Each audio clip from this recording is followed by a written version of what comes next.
tuwali nti tulumbe tepulabika andi kaka twafunye omusaayi ogulumba ate nga si kulumba mu ngeri ya luweru scenario ya science scientifically scenario gye twafunye mukulu nalukola eri constitution kasitwa constitutional court mu musango gwa human rights network Deneva FIDA Mwanga Kivumbi ne Gonde Bishop Zak versus the Attorney General. Kasitwa constitutional court ya rulings and from now onwards tuwabawo wa police obuwa maji avunana na lukola olokuba yekalakasiza olokuba akubirukiko kubanga bwaba akikoze ekyo kiba kikontana ne semateeka article 29 1D article 21 ne article 92 era ne baba koti yo ne bange tugamba fa bali mu parliament y'omwenda nti mmwe mwakola ensobi n'wakubadde mwali batuna opposition nga balese etteeka elijjawo police section police provision 32 yali ekkiriza owa police okola kyayagala n'okuziyiza enkuŋŋaana n'okukola kino okukola ki kati mmwe ne mukkiriza government atesseewo etteeka eddala erya poma public order management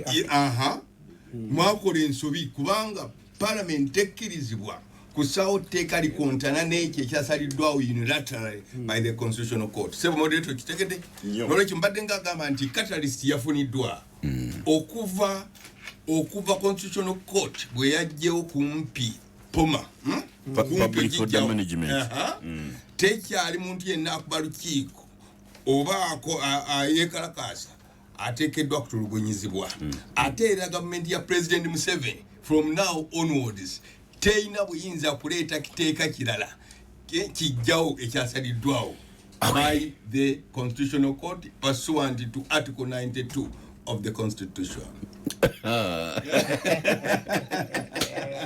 I'm President Honorable John Kenny Chams, the man.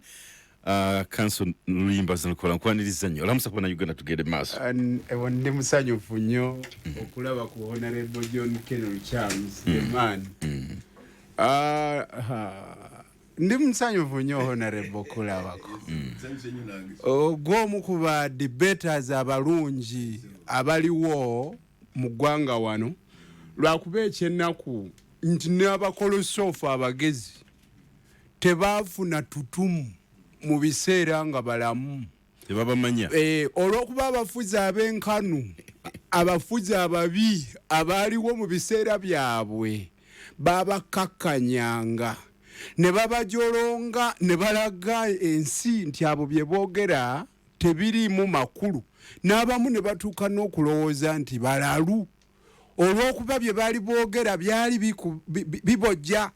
ku luwonzi lw'abafuzi ababi.